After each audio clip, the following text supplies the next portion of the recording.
15 chapter 15 अध्याय और उसका 22 वचन को हम सब साथ में मिलकर पढ़ेंगे। वर्स 22, लूक 15 चैप्टर वर्स 22 सब साथ में मिलकर पढ़ेंगे। परंतु पिता ने अपने दासों से कहा, झट अच्छे से अच्छे वस्त्र निकाल कर उसे पहनाओ और उसके हाथ में अंगूठी और पाँव में जूतियाँ पहनाओ। परमेश्वर अपने वचन के पढ़े जाने पर आशीष दे। आइए सहायता के लिए प्रार्थना करें।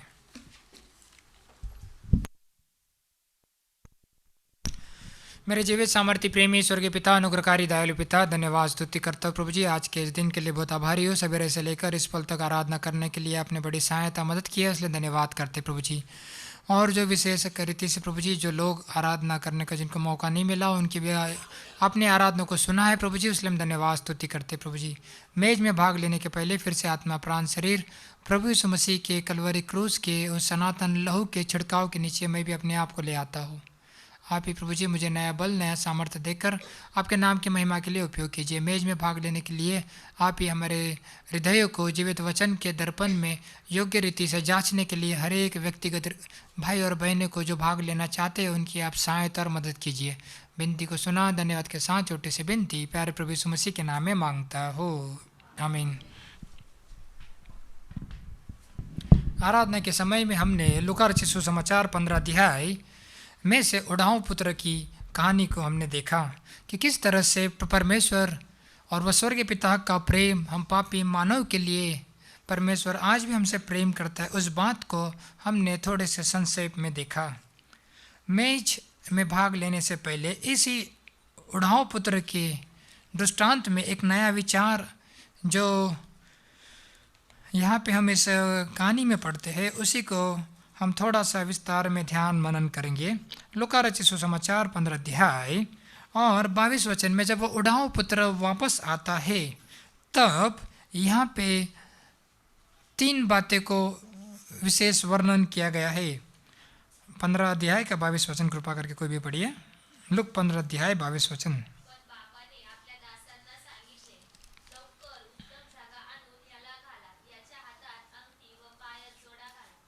हाँ, जैसा बेटा घर पर वापस लौट कर आता है बड़ी खुशी पिताजी को होती है।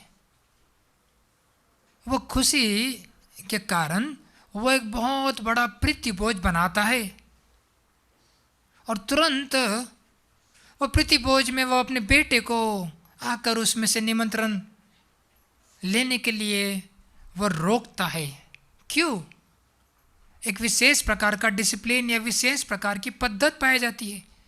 वो प्रेम भोज या प्रीति भोज में सहभागी होने से पहले पिताजी जो अपने आंखों से देखता है उस चीज को वो हटाना चाहता है।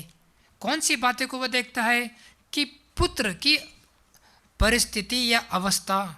इसीलिए वो 3 बातें को यहाँ पे कहता है। सबसे पहली बात अच्छा वस्त्र, दूसरी बात अंगूठी और तीसरी बात पाँवों में जूतियाँ। गुड बेस्ट रोब, उत्तम से उत्तम कपड़े या वस्त्र चाहिए।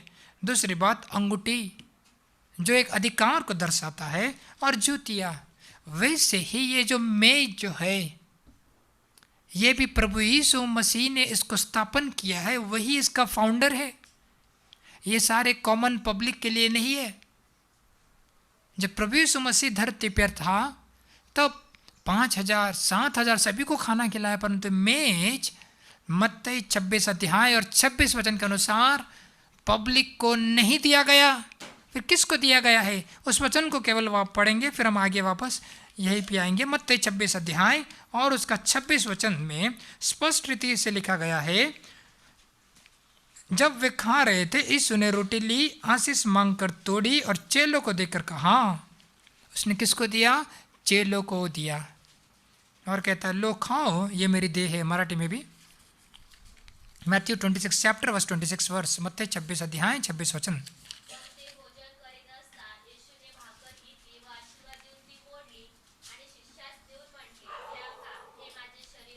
हाँ, उसने शिष्य को दिया। मेज में भाग लेने वाले हर स्त्री हर पुरुष अपने आप को ये प्रश्न पूछे, क्या सचमुच प्रभु यीशु मसीह मेरा गुरुजी है और क्या मैं उसका शिष्य हूँ? Am I walking in the footstep of my master? क्या मैं मेरे गुरु जी के पद चिन्हों पर चलता हूँ? क्या मैं गुरु जी के स्वभाव को मेरे जीवन से प्रतिबिंब करता हूँ? Am I reflecting the very nature of Christ through my deeds? Am I truly a disciple of Christ? क्या मैं सचमुच प्रभु यीशु मसीह का शिष्य हूँ? और यदि शिष्य है तो ही ये मेज में से भाग ले सकते हैं। ये जो भोजन जो रखा गया है, ये परमेश्वर का प्रेम बलिदान को स्मरण देने वाला ये मेज है। इसमें से कोई भी भाग नहीं ले सकता। उसका एक विशेष प्रकार का एक अनुशासन है या विशेष प्रकार का डिसिप्लिन है। 3 बातें बताई गई है। वो आनंद का भोज, प्रेम का भोज, प्रीति का भोज। जब उड़ाऊ पुत्र वापस लौटने पर पिताजी जो सारे लोगों को देना चाहता है, उसके पहले वो पुत्र के साथ ये 3 बातों की उम्मीद करता है: अच्छे वस्त्र, अंगूठी और जूतियाँ। और ये 3 बात आज हमें भी लागू होता है। यहाँ पे सबसे पहली बात आराधना में देख लिया, ये मेज में केवल वही जो भाग ले सकते जिसके पास उद्धार के वस्त्र है। इसलिए विशेष करके हेब्रोन मंडली कलीसिया में अन्य लोगों के समान या अन्य डिनोमिनेशन के समान सभी को बिल्कुल नहीं दिया जाता। बिल्कुल स्पष्ट रीति से बताया जाता है जिसका उद्धार हुआ और जिसका बपतिस्मा अर्थात मृत्यु के बपतिस्मा में जिन्होंने गवाही दिया, केवल वे ही ले। हर पब्लिक अपना हाथ ऊपर करने से उनको नहीं देते। जिनका उद्धार हुआ, ये मेज में भाग वही ले सकते जिसके पास उद्धार के वस्त्र है। ये बहुत ही आवश्यक और अत्यंत जरूरी बात है जो हमने उद्धार का ये जो वस्त्र है उसके संक्षेप में नहीं जाएंगे, क्योंकि हमने आराधना के समय में इसको अच्छी तरह से देख लिया है। अब ये वस्त्र के बारे में मेज से संबंधित कुछ और बातें को हम विशेष करके देखना चाहते। पहली बात, ये मेज पे रखा हुआ रोटी क्या है? हमने क्या पढ़ा? मत्ती 26:26 में क्या पढ़ा? क्या है ये मेरी देह है, दिस इज माई बॉडी। अब प्रभु यीशु मसीह के साथ शरीर में उसने बहुत दुख उठाया। क्या हुआ प्रभु यीशु मसीह के साथ शरीर में, और वह विशेष करके उसके साथ वस्त्र के साथ क्या हुआ? उसी वचन को पढ़ना चाहते हैं ताकि हम उसको याद करेंगे आज के दिन मेज में भाग लेने से पहले। लूका रचित सुसमाचार उसका 23 अध्याय, लुक गॉस्पेल 23 चैप्टर। जो हम आराधना में हमने इसको नहीं देखे, अभी हम देखेंगे। Luke 23 chapter verse 34। तब यीशु ने कहा, हे पिता इन्हें क्षमा कर, क्योंकि वे जानते नहीं कि वे क्या कर रहे। और उन्होंने चिट्टियाँ डालकर उसके कपड़े बांट लिए। मराठी में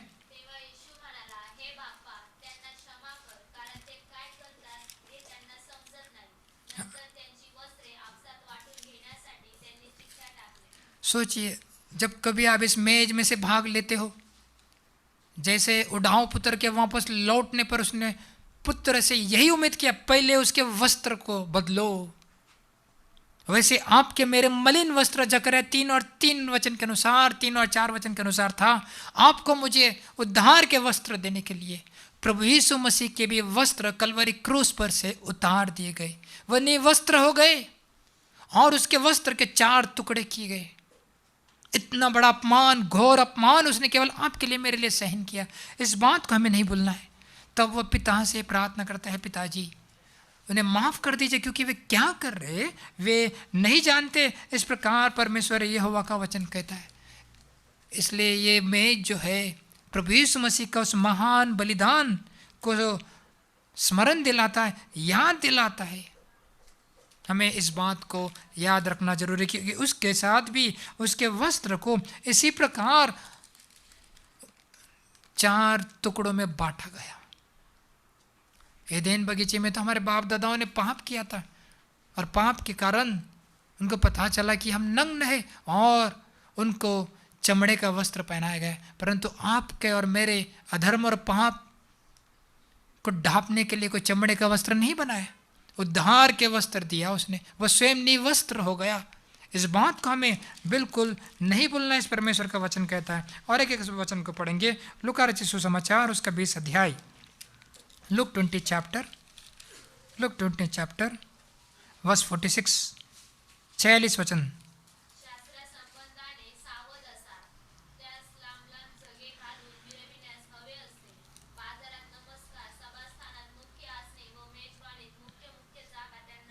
यहाँ पे स्पष्ट रीति से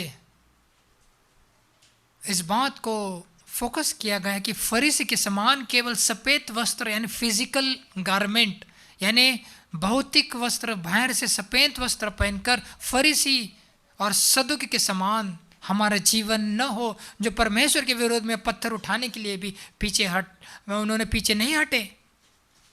और फरीसी और सदुकी लोग भी कहते हैं बपतिस्मा नहीं लिए, हमें क्या ज़रूरत, हम तो पहले से बहुत अच्छे, हमारे पास बहुत ज्ञान है। तो फरीसी और सदुकी के समान केवल बाहर से अच्छे वस्त्र पहना, परंतु अंदर सारे कड़वी बातें और नकारात्मक बातें जो मन को अशुद्ध करता है, ऐसी बातों से हम कभी भी इस मेज में भाग नहीं ले सकते, हम अयोग्य पात्र हैं। तो हमें इस बात को भी याद रखना है, क्या फरीसी और सदुकी के समान मेरा जीवन है? क्या फरीसी सदुकी के समान केवल मैं अच्छे वस्त्र पहनकर मेरे परिवार के लोगों के लिए, मंडली के लोगों के लिए, और सभी को मैं बड़ा उनको आनंद और खुशी देता हूँ, परंतु अंदर से सारा अशुद्ध और मलिनता से क्या मेरा जीवन भरा हुआ है? हमें अपने आप को जांचना और परखना है। कुछ लोग जो है उनको they are crazy about their garments, वस्त्र के लिए बहुत ही दीवाने होते। जितने नए नए स्टाइल और फैशन के कपड़े मार्केट में आए उन्हीं को खरीदने चाहते। उनका अंदर एक विशेष प्रकार का पागलपन होता है। परंतु बाइबल क्या बताती है, ऐसे वस्त्र के बारे में चिंता न करो, और ऐसे वस्त्र के बारे में भी हमें चिंता नहीं करना क्या वस्त्र पहनेंगे और क्या रहेंगे, क्योंकि जो परमेश्वर हमें देता है उसी में भी हमें केवल संतुष्ट रहना है, ये परमेश्वर का वचन कहता है। इसलिए हमें इस बात को भी याद रखना जरूरी है। बहुत सारे वचन से इस वस्त्र के संबंधित, परंतु हमारे पास समय कम है, इसलिए इन सारे वचनों को हम नहीं देखेंगे। देखिए रोमियो की किताब, कुछ बातों को देखेंगे। रोमियो की किताब उसका 13 अध्याय, the book of Romans 13 chapter और उसका 14 वचन।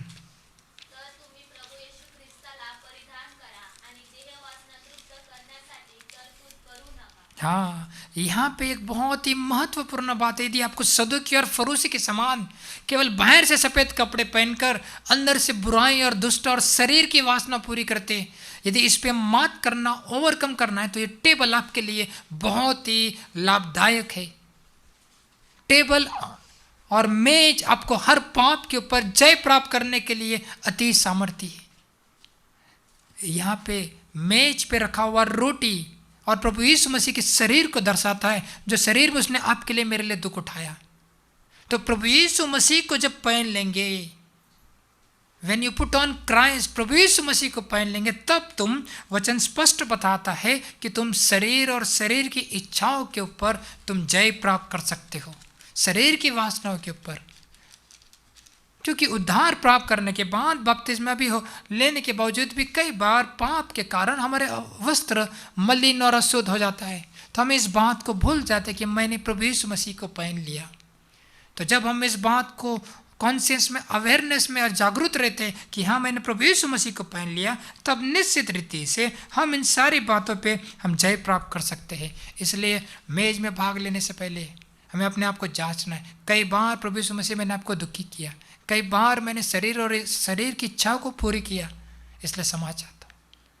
तो अब से हम प्रभु यीशु मसीह को पहन लेंगे और इस बात को स्मरण रखेंगे कि मैंने प्रभु यीशु मसीह को पहना हो, मैंने उद्धार के वस्त्र को पहना हो। तो ये बात जीवन के हर कदम कदम पर प्रभु यीशु मसीह के समान जीवन बिताने के लिए वो आपकी और मेरी सहायता जरूर करेगा। इफिसियों की किताब उसका 4 अध्याय, the book of Ephesians 4 chapter 22 और 23 वचन।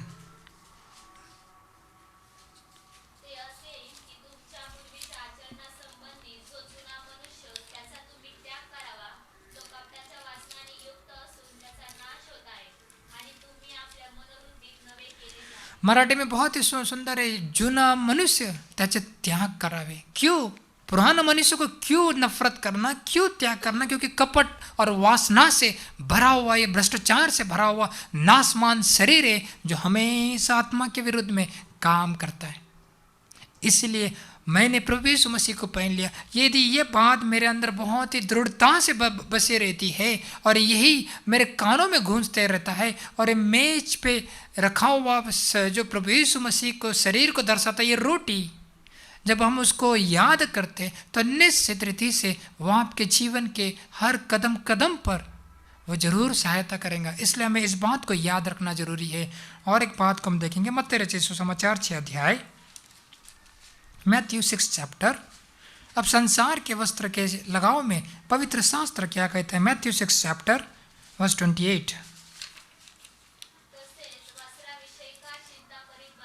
हाँ, कुछ कुछ लोग बहुत टेंशन लेते, कल शादी में जाना है, कल परसों फंक्शन में जाना है, स्कूल में प्रोग्राम में जाना है, कहाँ से कपड़े खरीदेंगे, कब टेलर सिला के देंगे, और कब और क्या और कैसा और क्यों और कब, सब WH क्वेश्चन परेशान कर देती है। यहाँ पे बताते वस्त्र के लिए क्यों चिंता करते हो। बहुत से उदाहरणों से नहीं पढ़ेंगे। तो हमें इस संसार के वस्त्र के लिए चिंता बिल्कुल नहीं करना है, ताकि जो परमेश्वर हमें देता है उसी से हमें संतोष रहना अत्यंत आवश्यक है। ये परमेश्वर यहोवा का वचन कहता है। यदि कोई वस्त्र के बारे में बहुत चिंता करता है, कौन सा वस्त्र खरीदना, ये सारी बातें, तो ये परमेश्वर के विरोध में वो पाप करता है। तो वस्त्र से संबंधित ये सारी इंपॉर्टेंट बातें हैं जो हम कई बार उसको हल्का समझते और कई बार हम बहुत ही टेंशन लेते वस्त्र के बारे में और परमेश्वर के विरोध में पाप कर लेते। इसलिए मेज में भाग लेने से पहले इन सारी बातों को जांचना जरूरी है। वस्त्र जो है बहुत ही हमारे पास उद्धार के वस्त्र रहना बहुत ही जरूरी है। क्या ये उद्धार के वस्त्र अशुद्ध हो चुका है? हमें इस बात को भी जांचना जरूरी है। अब पवित्र शास्त्र ये वस्त्र के बारे में कौन सी आज्ञा या कौन सा कर्तव्य जो प्रभु यीशु मसीह का शिष्य है, जो डिसाइपल कहलाता है, उसका ये रिस्पॉन्सिबिलिटी से उसको हम देखेंगे, क्योंकि ये बहुत ही जरूरी और अत्यंत आवश्यक है। प्रकाशित वाक्य की किताब उसका 3 अध्याय, द बुक ऑफ रेवलेशन, प्रकटीकरण 3 अध्याय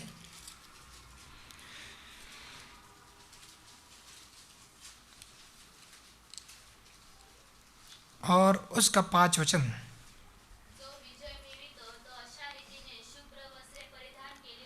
हाँ, जो जय पाए उसे इसी प्रकार का श्वेत वस्त्र, अर्थात मराठी में शुभ्र वस्त्र। अब ये देखिए, आप कंफ्यूज मत होना, उद्धार के वस्त्र ये 61:10 में अलग है, और यहाँ पे ये वस्त्र हर विश्वासी को नहीं दिया जाता। क्या आप इस बात में सहमत हो? ये जो वस्त्र है, श्वेत वस्त्र है, पवित्र वस्त्र है, हर उद्धार पाए हुए स्त्री और पुरुष को नहीं दिया जाता। किसको दिया जाता है? फिर यहाँ पे क्या लिखा है? जो जय पाए, ही दैट ओवरकमिथ। परमेश्वर का वचन बहुत ही क्लियर है, स्पष्ट है। मेज में भाग लेने से पहले आपको खुद को, अपना जिंदगी को स्कैन करना है परमेश्वर के ये पवित्र वचन के दर्पण में। क्या मेरा जीवन पराजय है? Am I living a defeated life or a victorious life? क्या थॉट लाइन में मैं अशुद्ध हो चुका हूँ? विचार समता के दुनिया में क्या मैं अशुद्ध हो चुका हूँ? कृति के उसमें क्या मुंह से अशुद्ध शब्द, या मैं दिन प्रतिदिन पाप में गिरता हूँ? यदि कोई जयवंत जीवन जीता है उसे वह श्वेत वस्त्र पहनाएंगे, और फिर कहता है वह मेरे साथ घूमेंगे क्योंकि वे इसी के योग्य है। प्रभु जी, ये श्वेत वस्त्र मुझे भी चाहिए, परंतु किसको मिलेगा? जो जय प्राप्त करेगा, ही दैट ओवरकमिथ। और ये पूरी प्रकाशित वाक्य में जो जय प्राप्त करेगा, ओवरकम्स को बहुत सारी बातें हैं। जो जय प्राप्त करेगा उसे मुकुट मिलेगा, जो जय प्राप्त करेगा उसको परमेश्वर हिडन मन्ना देगा, उस पर एक नया नाम देगा, बहुत सारी बातें। परंतु हम इन सारी बातें को नहीं देखेंगे कि जय प्राप्त करने वालों के लिए प्रकाशित वाक्य में कौन से लाभ या बेनिफिट्स है, उन बातें को हम नहीं देखेंगे। केवल आज हमारे 3 ही बातें हैं। उड़ाऊ पुत्र जब वापस आया, वस्त्र, अंगूठी और जूते, 3 बातें। ये 3 बातें जब समाप्त हो गए, तभी ही वो प्रेम के बोझ में सभी लोग शामिल हुए। वैसे ये मेज में भाग लेने से पहले पहली बात, ये वस्त्र बहुत ही जरूरी है।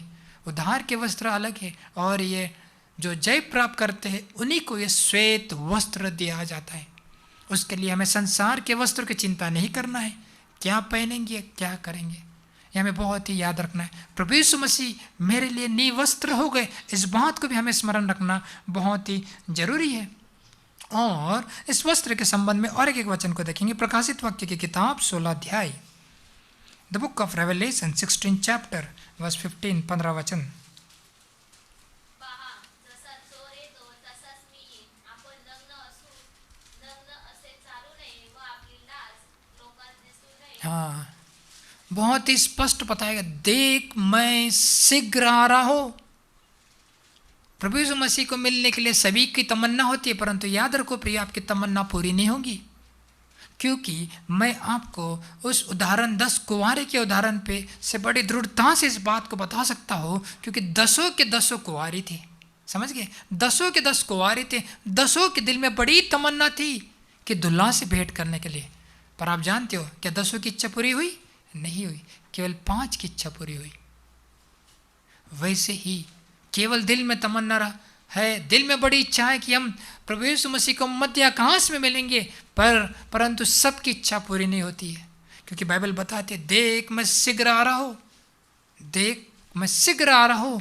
परंतु इस बात को याद रखो कि तुम्हारे वस्त्र कैसे, वस्त्र को तुम वेल मेंटेन रखो, उसको संसार के अशुद्धता से, मलिनता से अशुद्ध न होने दीजिए। तुम्हारे लिए मैं निवस्त्र हो गए, इस बात को न कभी न भूलो। और यदि हम वस्त्र को मेंटेन करने में फेल हो गए तो बाइबल बताती है मैं शीघ्र आ रहा हूं।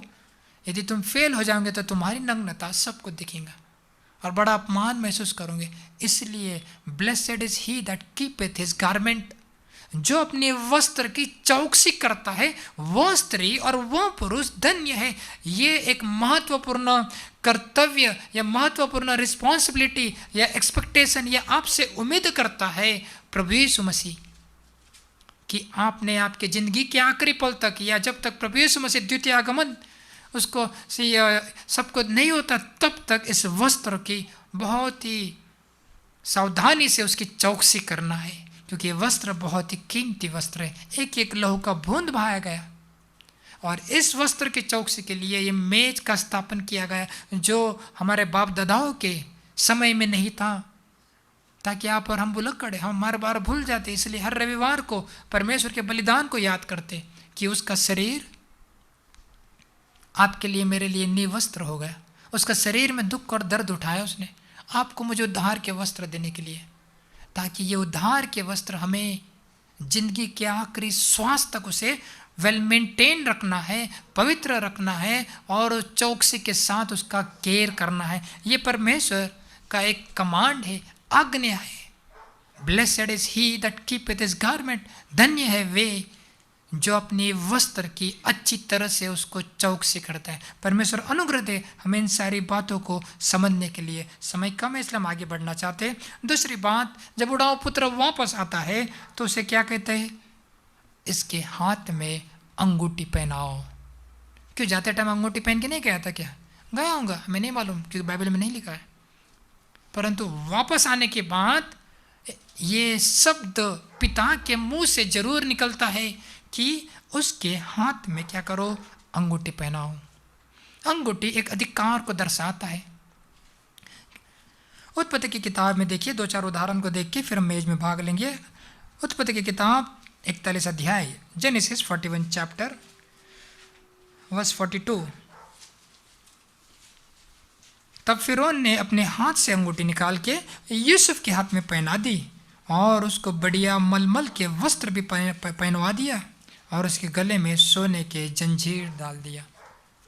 यहाँ पे यूसुफ का जीवन आप सभी को जानते हैं अच्छी तरह से, कितना दुख, दर्द, मुसीबत।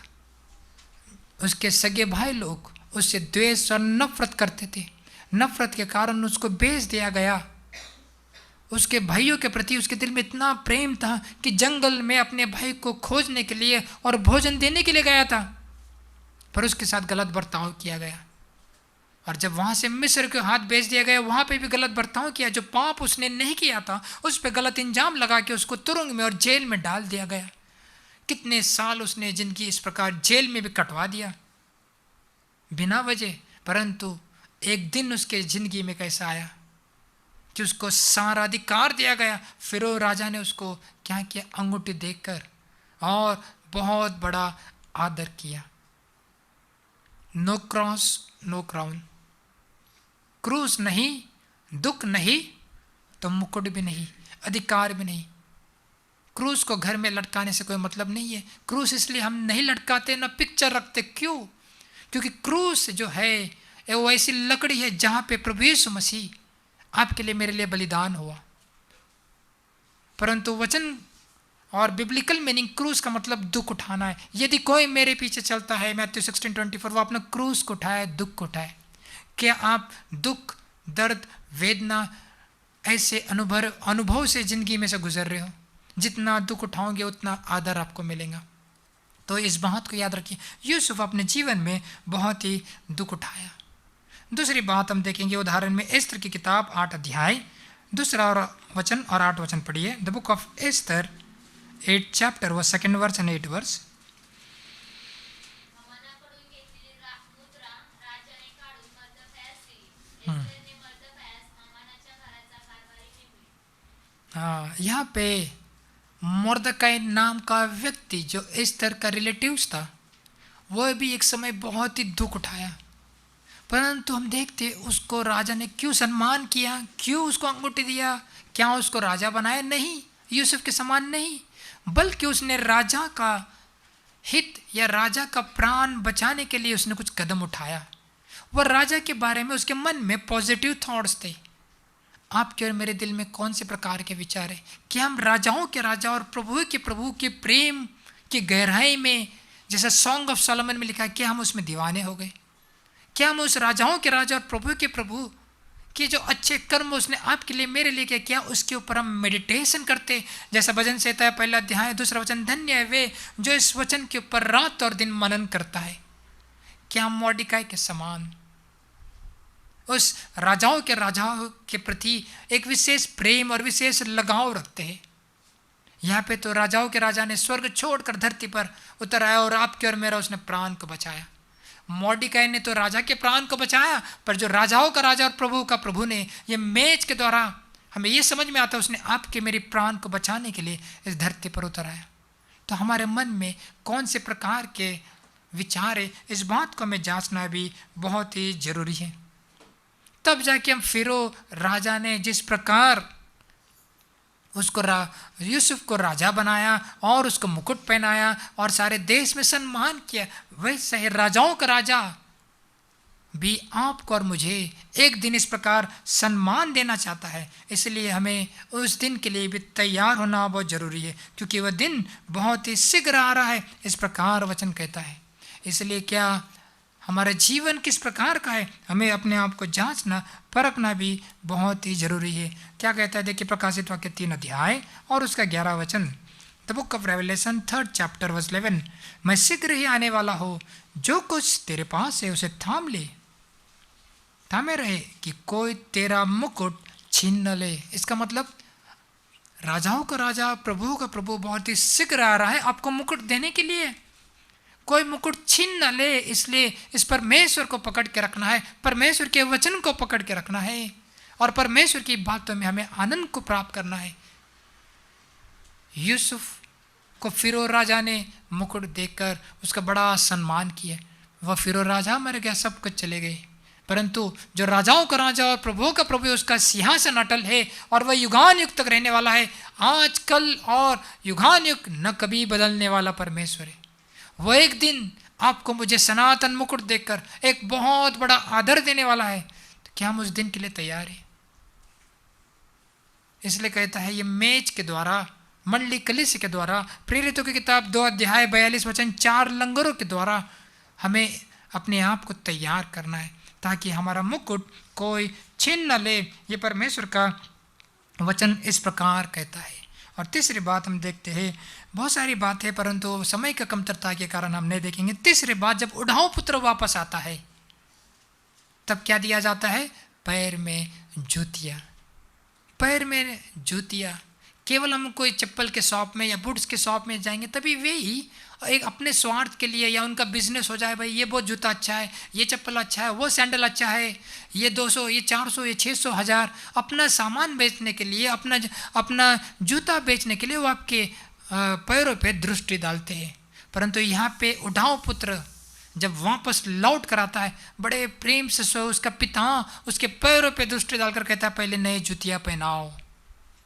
वैसे ईश्वर के पिता भी आपके ऊपर, मेरे ऊपर बड़ी अनुग्रह और प्रेम की दृष्टि डालता। वह ये चाहता है कि हम भी सुसमाचार के जूते को हमें अपनाना बहुत ही जरूरी है। देखिए इफिसी की किताब 6 अध्याय और 15 वचन। The book of Ephesians 6 chapter verse 15 पढ़े मराठी में। इफिसी 6 अध्याय आणि 15 वचन। शांतीच्या सुवार्तेने लाभलेली सिद्धता पायी चढवा. हाँ, शांति के जो जूते हैं, preparation of the gospel of shoes. ये गॉस्पल क्या है जब हमें पता है नहीं, तो गॉस्पल के जूते कब और क्यों पहनेंगे हम, है ना। इसलिए सुसमाचार के जूतियाँ हमारे पैरों पे हमेशा रहना बहुत ही जरूरी है। ये एक सैनिक का पोशाक है। पूरा इफिसी 6 अध्याय में सुंदर रीति से वर्णन किया गया। पर ये कब हो सकता है? सुसमाचार का हम स्वयं इच्छा से आनंद के साथ मरती हुई आत्मा को कब बता सकते हैं? भजन संहिता 119 अध्याय 105 वचन में कहता है, तेरा वचन मेरे पैरों के लिए दीपक है। जब परमेश्वर का वचन मुझे रोशनी देता है, एक दीपक के समान है, तब जो अंधेरे में बैठे हुए लोग हैं, मैं ये वचन जो रोशनी के समान है उनके पास ले जाऊंगा। अच्छा, ले जाने से हमें क्या लाभ होगा, क्या फ़ायदा होगा? ये भी बहुत सारी बातें यहाँ पे वचन में लिखा गया है। देखिए यशायाह की किताब 52 अध्याय, the book of Isaiah 52 chapter verse 6 and 7 verse. यशायाह 52 अध्याय 6 आणि 7 वचन। म्हणून माझ्या लोकास माझ्या नामाची ओळख होईल आणि मग मी तुमच्याजवळ आहे असे बोलणारा तोच मी आहे असे ते त्या दिवशी जाणतील. जो सुवार्ता सांगतो, शांतीची घोषणा करीतो, शुभवृत्त विदित करीतो, तारण जाहीर करीतो, तुझा देव राज्य करीत आहे असे सियोनास म्हणतो, त्याचे पाय पर्वतावरून येताना किती मनोरम दिसतात. हाँ, कितनी सुंदर बात है। जो सुवार्ता सांगतो, जो परमेश्वर का काम करता, वो प्रेम का सुसमाचार, जो वचन जो दीपक के समान है, ये अंधेरे अंधकार में बैठे हुए लोगों को बताता है। वचन कहता है उनके पैर कितने सुंदर है। इस प्रकार परमेश्वर यहोवा का वचन कहता है कि हम सचमुच सुसमाचार सुनाते हैं, चाहे प्रेम का सुसमाचार हो, कलवरी क्रूज का सुसमाचार हो, चाहे न्याय का सुसमाचार हो। और 1 कोरिन्थी 11 अध्याय में हर संडे को पढ़ते हैं, जब तक मैं न आऊँ तब कौन सा सुसमाचार है? उसका मृत्यु का सुसमाचार है कि हम सुनाते हैं। ऐसे सुनाने वाले लोगों के पैर कितने सुंदर हैं। इस प्रकार परमेश्वर यहोवा का वचन कहता है। और एक बात को देखेंगे, नाहूम की किताब, द बुक ऑफ नाहूम 1 अध्याय और उसका 5 वचन। नाहूम की किताब 1 अध्याय और उसका 5 वचन। त्याच्या पुढे पर्वत कंपायमान होतात व डोंगर विरघळतात. त्याच्या पुढे ही पृथ्वी हा भूगोल व त्यावरील सर्व रहिवासी जळजळ उडतात. हाँ, उसके स्पर्श से क्या होता है? पहाड़ भी कांप उठते हैं, पहाड़ियाँ गल जाते हैं। उसके प्रताप से पृथ्वी वरन सारा संसार अपने सब रहने वालों समेत थर थर कांपता है। परमेश्वर का सामर्थ और परमेश्वर का स्पर्श से पहाड़ और पहाड़ियाँ भी गल जाते हैं, मेल्ट हो जाते हैं। और उसके प्रताप से सारा संसार भी क्या होता है? थर थर आता है। तो ऐसे परमेश्वर, जो सामर्थ्य परमेश्वर है, पराक्रमी परमेश्वर है, जो पहाड़ों को गलाने वाला परमेश्वर है, उसका प्रेम का सुसमाचार कब बताएंगे?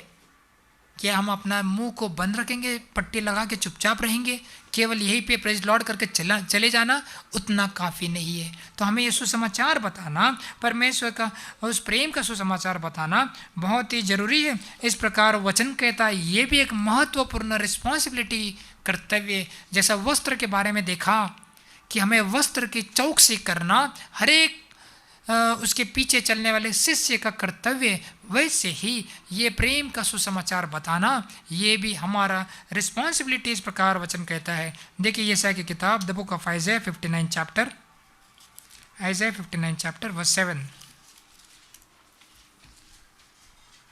त्याचे पाय दुष्कर्म करण्यास धावतात, निर्दोष रक्तपात करण्यास त्वरा करीतात. त्यांच्या कल्पना अधर्माच्या असतात, त्यांच्या मार्गात नाश व विध्वंस असतात. हाँ, जो अन्य जाति के लोग हैं, जो परमेश्वर को नहीं जानते, उनका भी एक चित्र को मैंने आपके सामने लाया हो। उनके पैर पाप करने को दौड़े चले जाते हैं। आप और मैं जो उद्धार पाए हुए लोग, बपतिस्मा पाए हुए लोग, परमेश्वर के शिष्य कहलाते हैं, हर रविवार को रविवार आराधना करते, हमारे पैर कहाँ दौड़े चले जाते हैं? क्या पाप करने के लिए या परमेश्वर का प्रेम का सुसमाचार सुनाने के लिए? इसलिए हमें भी अपने आप को जांचना और परखना बहुत ही जरूरी है। इस प्रकार यहोवा का वचन कहता है। नीति वचन में भी एक दो बात को देख के हम आगे जाएंगे। द बुक ऑफ प्रोव्स 6 चैप्टर 6 अध्याय, नीति वचन 7 अध्याय और उसका 18 वचन।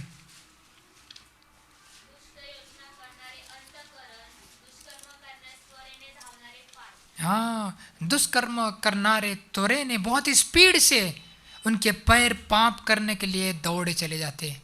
आपके और मेरे पैर कैसे हैं? कहाँ पे किस प्रकार दौड़े चले जाते हैं? हमें अपने आप को जांचना बहुत ही जरूरी है। जब प्रभु यीशु मसीह भी धरती पे था, तभी वो परमेश्वर का, पिता का प्रेम का सुसमाचार और वो प्रेम की बातें बताने के लिए पब्लिक के सामने अपने आप को प्रस्तुत करता था। तभी बहुत से लोग उसके पास आते थे। तब क्या हुआ देखिए, केवल वो 2 वचन को पढ़ेंगे। मरकुस रचित सुसमाचार 7 अध्याय और 25 वचन। Mark 7 chapter verse 25।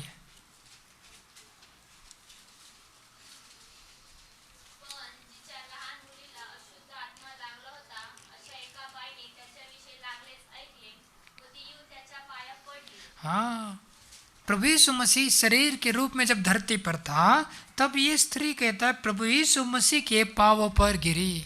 अशुद्ध आत्मा भी प्रभु यीशु मसीह के पांवों पे गिरी। बहुत सारी बातें हैं। इस प्रकार लिखा है, जब आप और मैं उस प्रेम का सुसमाचार, उद्धार का सुसमाचार, कलवरी क्रूस का सुसमाचार जब सुनाते हैं, तब हमारे पैर कितने सुंदर होते हैं। और जो प्रभु यीशु मसीह के साथ हुआ वो आपके साथ भी हो सकता है। पब्लिक आपके पैरों के पास आकर गिर जाएंगे और वे परमेश्वर पिता का वे आदर करेंगे, उनको महिमा देंगे। कितनी अद्भुत बात है। इसलिए हमें प्रेम का सुसमाचार सुनाना अत्यंत आवश्यक है। ये परमेश्वर का वचन कहता है। इसलिए 1 कोरिन्थियों 11 अध्याय में भी देखिए क्या लिखा हुआ है। 1 कोरिन्थियों की किताब उसका 11 अध्याय, 1 कोरिन्थियंस 11 चैप्टर वर्स 26। 1 कोरिन्थियों 11 अध्याय 26 वचन।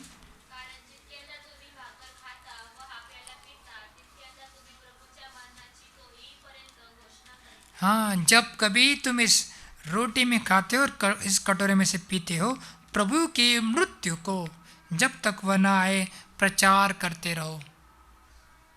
क्या सचमुच हम प्रभु यीशु मसीह का मृत्यु के बारे में बताते हैं? किसी का, हमारे प्रियजनों का मृत्यु होगा, हम केवल 1 महीना, 2 महीना, 4 महीने, 6 महीने बताते हैं, पर उस मृत्यु का एडवर्टाइजमेंट करने से किसी का लाभ नहीं होता। केवल लोगों को लगता कि हाँ, इनको बहुत दुख हुआ और वो अपने प्रियजनों को मिस कर रहा है। परंतु जब हम प्रभु यीशु मसीह का मृत्यु के बारे में बताते हैं, तब एक मरती हुई आत्मा सनातन मृत्यु से बच सकती है, क्योंकि उसका मृत्यु का संदेश में एक अद्भुत सामर्थ्य है।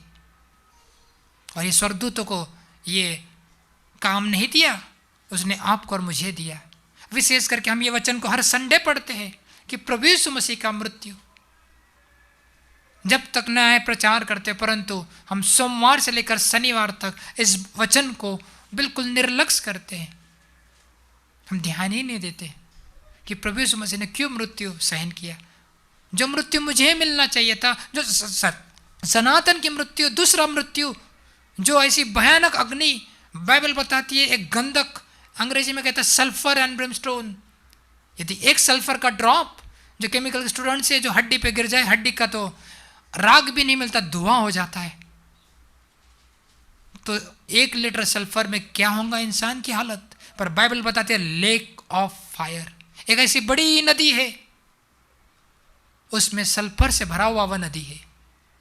ऐसी सनातन मृत्यु से उसने जब आपको और मुझे बचाया, तो हमारा कर्तव्य है ये प्रभु यीशु मसीह का मृत्यु का संदेश उस चौड़े मार्ग पर चलने वाले, सनातन मृत्यु की ओर जाने वाले, उनको हर दिन बताना है।